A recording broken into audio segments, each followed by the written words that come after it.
Nasabay lang. Itong sciatica na to, kaya ko to. Wala kayong opera? Ano po ako, cesarean nung nanganak, pero 28 years. Wala yun. Cesarean na. 28 na po. Huwag niyong laban. Ako lang. Sarap. Ihaya. Kuya, ang sarap. Sarap. Kuya, sarap. Ihaya. Yan po ang nauna sa akin mag-sciatica. Nauna po Sa siya. akin nawala naman. Sa kanya po nawala. Nagpunta ka na sa akin? Hindi po. Siya po mismo naglalakad mag-isa. Minano niya po mag-isa yung sarili niya.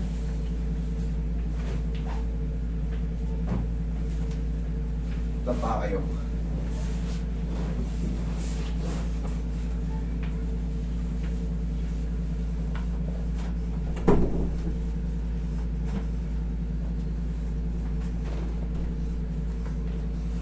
Massage mo mga isip.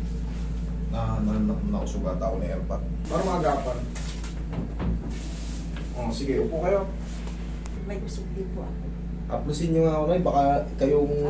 Ako yung usog sa Oo, malayo pa naman kayo. Taga-Kanda ba si ma'am? Hindi ho, dyan lang ho ako sa Caloocan. Okay. Tanward Caloocan lang po ako. Sa likod ng SM. Matagal na ako nag-aano sa inyo. Sabi ko parang ang sarap magpunta sa inyong magpaano ng mga buto-buto. Kasi nakikita ko doon sa mga... Check nyo ngayon, lakad nyo, tignan nyo, masakit pa yung balak nyo. Hindi ako masakit po nung dito.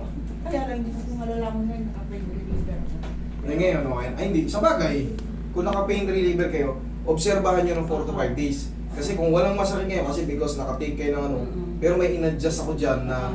Narinig ko tungkol doon dito ko. May in-adjust ako dyan na gano'n naman palagi ginagawa natin sa intraction. Pag gano'n. So, huwag yung ganyan ang exercise. Ganito ang exercise niya, hindi ganyan. Ganito. Oo, yan, ganyan ang ginagawa ko. Huwag yung- Sa hagdanan. Useless yan. Kung masakit pag gano'n. Okay ma'am, ano nyo lang ha.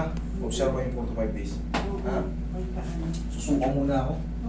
Grabe.